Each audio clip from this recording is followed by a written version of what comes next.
Hello guys, in last lecture we have covered some basic concepts of probability like experiment, sample space and event. And we have also discussed some of the approaches to the probability, like we have classical approaches as well as some frequency based approaches. Now in this lecture we will start some of the axioms which is defined for the probability. So these axioms includes, there are three axioms defined. What is axioms? Axioms is generally a fundamental thing by which we can define another things or we can derive another things. So in probability, the first thing would be the probability value should always between 0 and 1.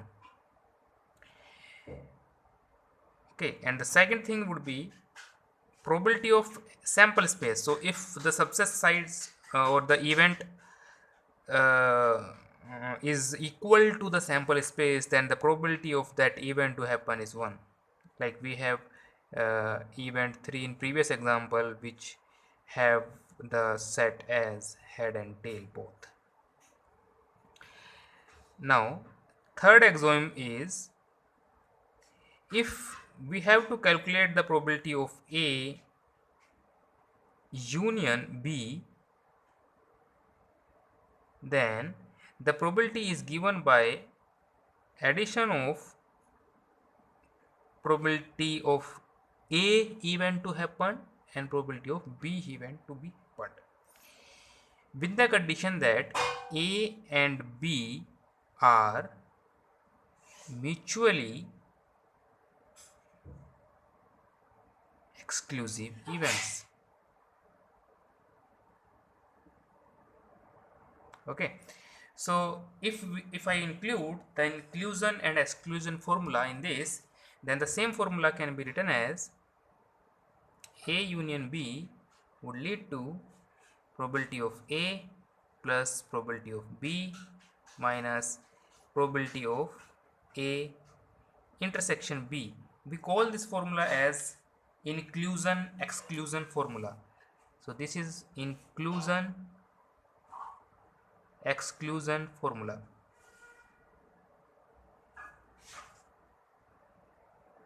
Okay, so here A and B are mutually exclusive, mutually exclusive events. And for mutually exclusive event, if a event is mutually exclusive, then the P A intersection B is 0.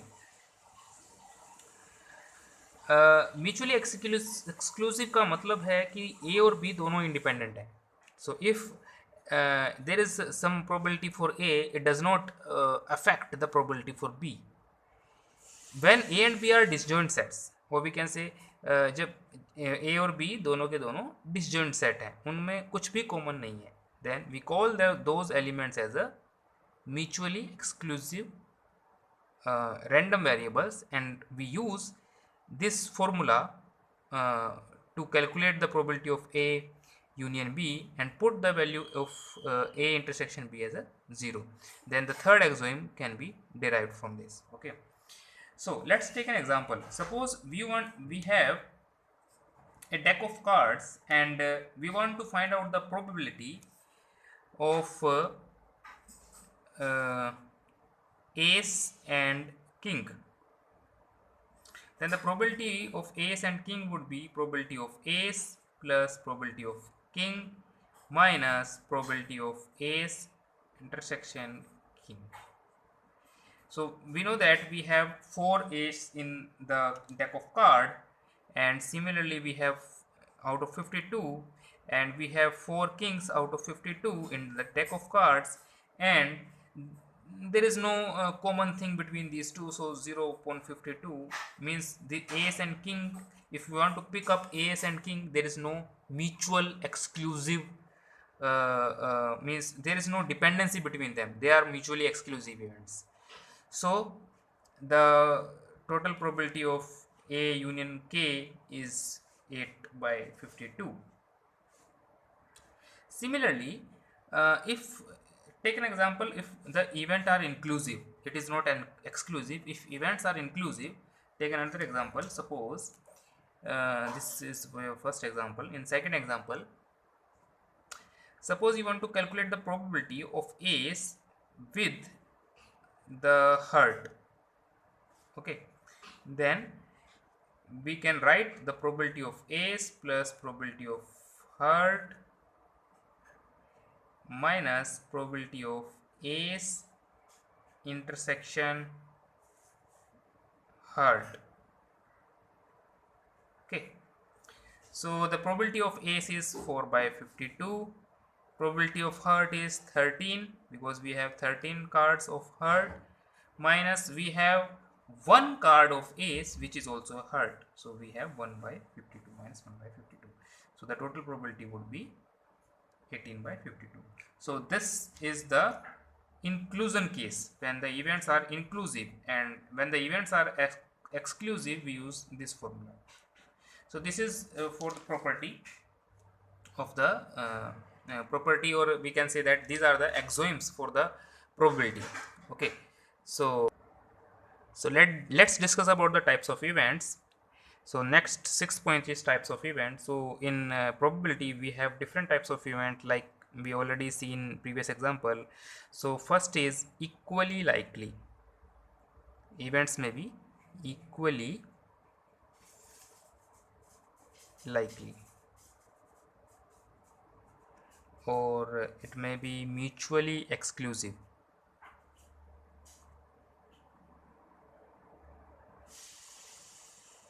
Let me change the pen. Or it may be collectively exhaustive.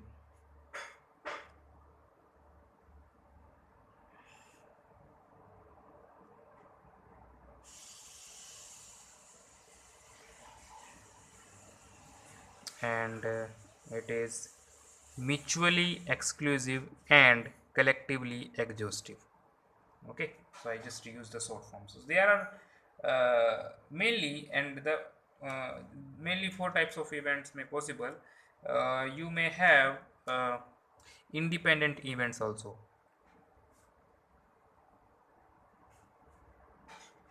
Okay, so there are generally 5 categories of events that we have used in probability. So what is equally likely? So we have already seen the case of equally likely. Like if we toss the coin, and the chances of the probability of head and tail is equally likely, means the probability of head is always equal to of probability of tail. So it means the both of the events are equally likely. Similarly, in the second point, if a mutually exclusive means both are independent. So the probability of an event does not affect on the probability of other. So, or we cannot relate those events with each other. Means if we denote A and B as a set, then the intersection of both would always be 0 if they are mutually exclusive. Now, collectively exhaustive means, so see, if we have an event is said to be, or set is said to be collectively exhaustive if we take a union of A and B, then it will always lead to a sample space. Then both events A and B is collectively exhaustive. Okay, so for example, if I consider a sample space as 1 to 6, and in my set A the values are 1 and 2, and in set B the values are 3, 4, 5 and 6, then A union B will lead to the set, that is it is 1 to 6. Okay, so the A union B will lead to S, and the S is 1, 2, 3, 4, 5 and 6.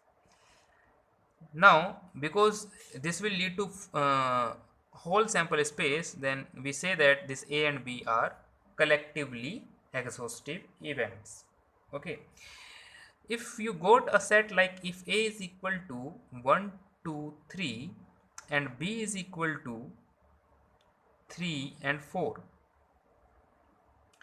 then you can easily find out that these events or these sets are not mutually exclusive. They are not mutually exclusive. Why?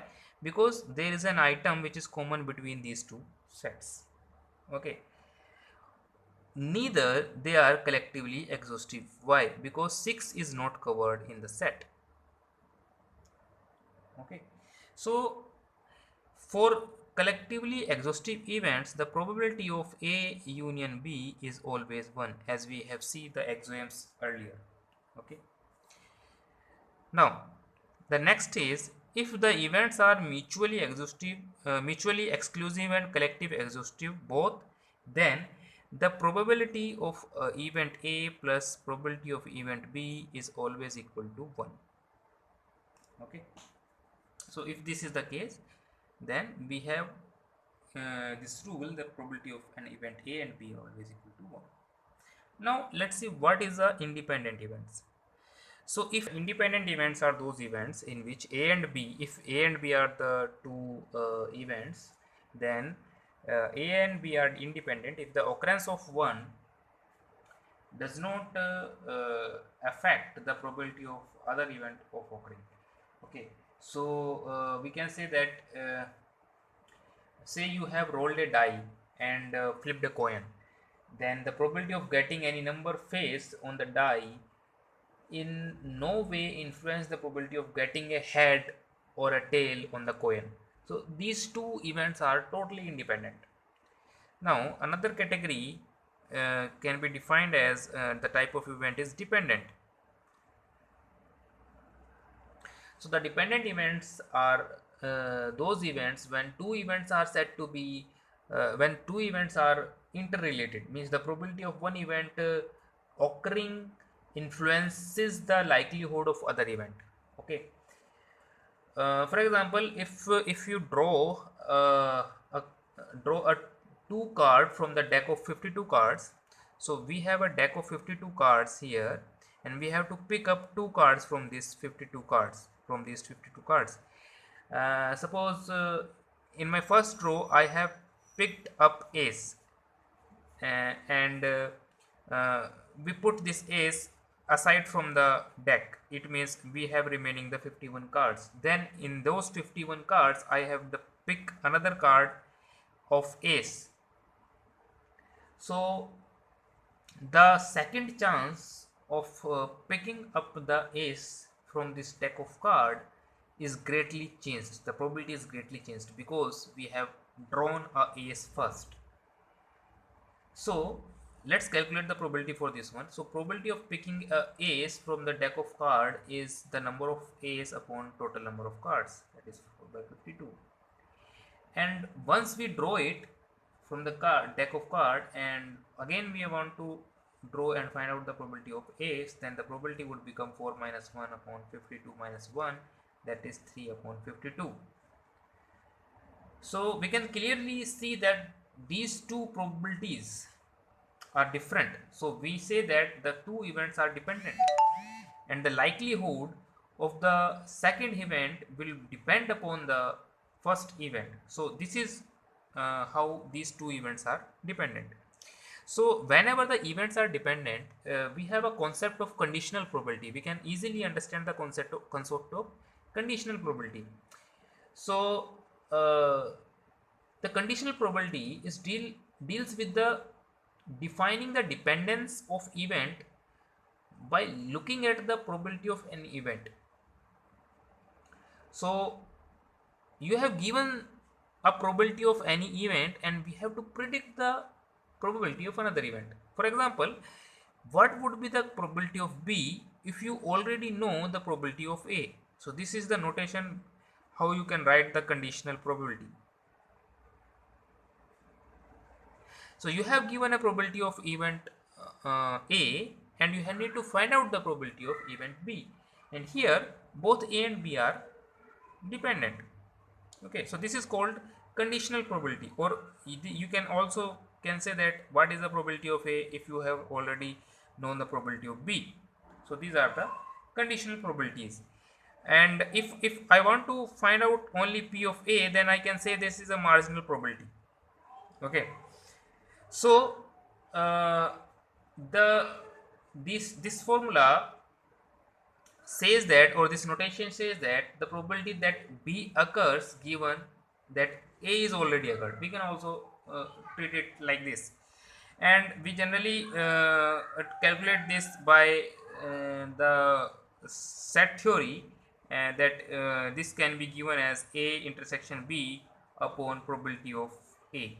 Okay, this can be a formula for conditional probability. Now, as you can see that probability is very much interrelated with the set theory. So let's discuss about some basics about the set theory. What the terminology we have used in case of set theory if we are using some set of rules in the probability. Okay,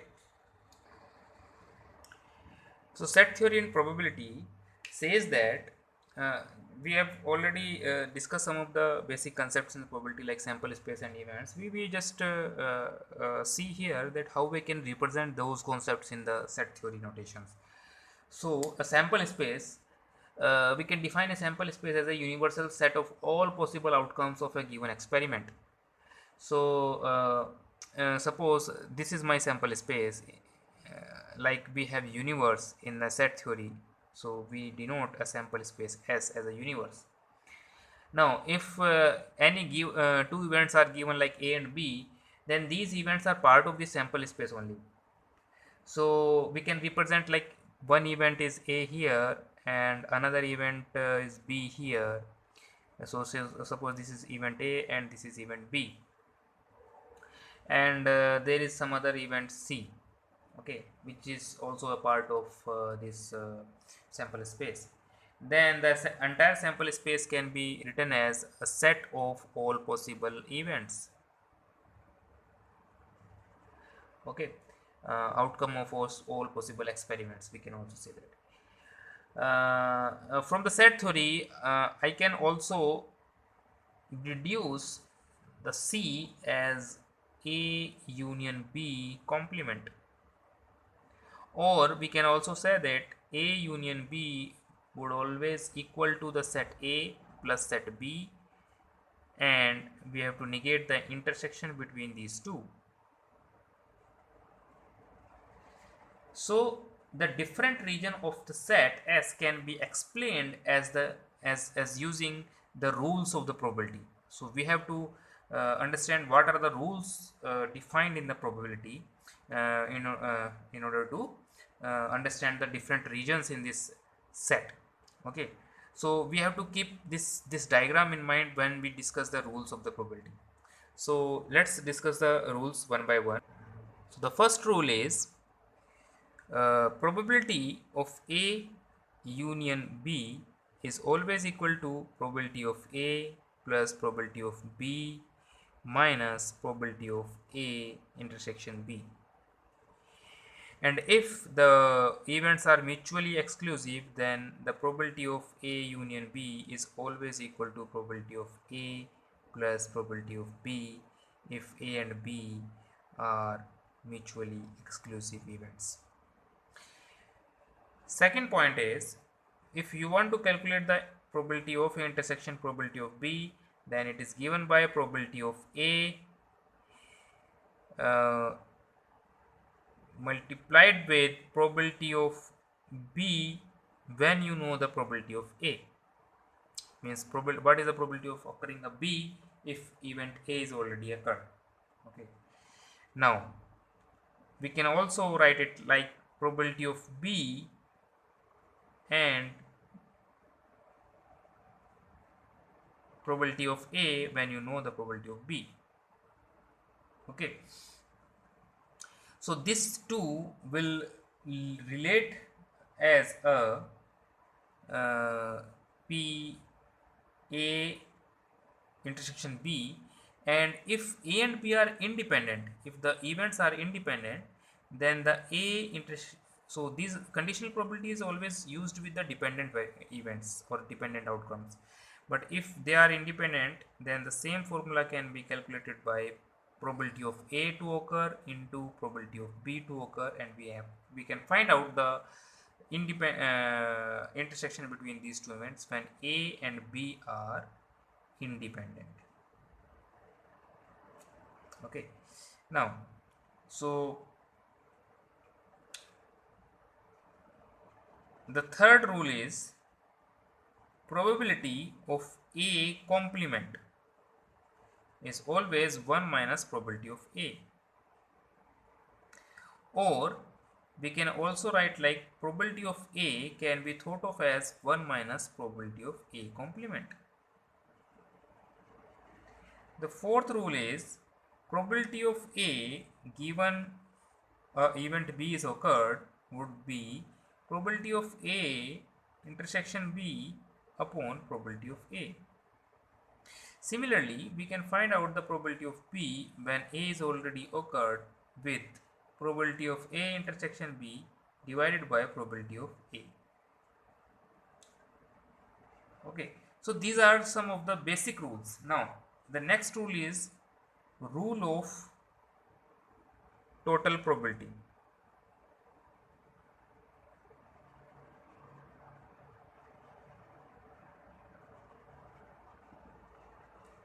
And this rule says that suppose we will take an example and then we'll understand. Suppose we have a supplier, like we have to supply some of the material and we have a supplier and it will supply, suppose a company is there and it will supply 60% of material to A, 20% to B and 20% to C. Okay, then the A will suppose this is this A, and A is a distributor and it will distribute the product to the market. Then we have to find out the probability of this product to be defective. What is the probability of this to be defective, and what is the probability of C to sell the product to be defective? Okay, so suppose we have a bolt. So what is the probability of defective bolt? Defective bolt. Okay, so what is the probability of getting a defective bolt? So a company supply 60% bolt to A, 20% bolt to B and 20% bolt to C, and we need to find out the probability. Okay, so the concept of total probability is we need to find out the probability of defective bolt. So the probability of defective bolt is given by the probability of A intersection with defective bolt and plus probability of B intersection with defective bolt plus probability of C intersection with defective bolt. Now it is given that because we need these are the dependent events, so we need to calculate the conditional probability in such cases.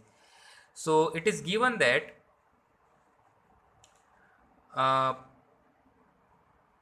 the probability of getting a defective bolt from A is 0.001. Similarly, probability of getting a defective from B is 0.002 and probability of getting defective from C is 0.003. Now what would be the total probability of getting the defective product? So this is a formula you can calculate by this formula, and in order to find out PA intersection DB, we can use the rules of the probability like in rule number 2, and the rule number 2, if events are dependent, then we can find out A intersection B by P of A into P of B when you already know A. So this would be P of A into P of DB when you already know A. Okay, so this condition probability is 0.001. Okay, so this is probability of DB when you already know A, and this A is 0.6. Similarly, we can find out the probability for B when you already know DB and C when you already know DB. Okay, so this is called the total probability. We can find out the total probability. Okay. Now next rule is, so rule number 6 says that we can also known as Bayes theorem. So the Bayes theorem says that what would be the probability of A when, suppose in previous example we have to calculate the probability of defective bolt. So giving the probability of defective bolt, what is the probability of A to supply it? We need to find out that. We have to know, we have given the probability of defective bolt, and we need to calculate the probability that a supplier A has supplied this defective bolt. Then this can be given as, find out the A intersection dB upon probability of dB. So like A intersection dB can be given as this is 0.6 into 0.0001 upon 0.6 into 0.0001 plus 0.2 into 0.0002 and plus 0.3 0.2 into 0.00 maybe it is 1, I think previously it is 1, yeah, it is it is 3. Okay, so you can check previously what are the values. So this is the conditional, we can also say the conditional probability, but the question is different from the previous one. Means this formula can be also known as a Bayes theorem, and the Bayes theorem says that if you are given probability of product to be defective, then what is the probability that supplier A has supplied that product, and this is the formula. If you calculate the probability of A intersection dB and then divided it by probability of that defective bolt.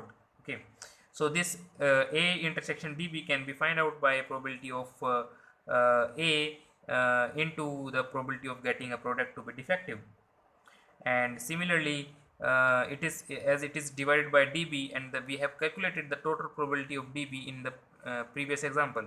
So this is the total probability of dB, and this is a probability of like P of A. This can be given as P of A into P of dB when you know A, and this is already given as 0.001 and P of A is 0.6. okay, and this one is total probability. Similarly we can find out the probability of B. What is the probability that supplier B has supplied this product, and what is the probability that supplier C has supplied this defective bolt? We can easily find out.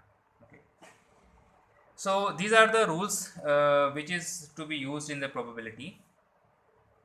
In next video lecture we will cover some of the examples based on these rules and based on these concepts. Okay, thank you very much.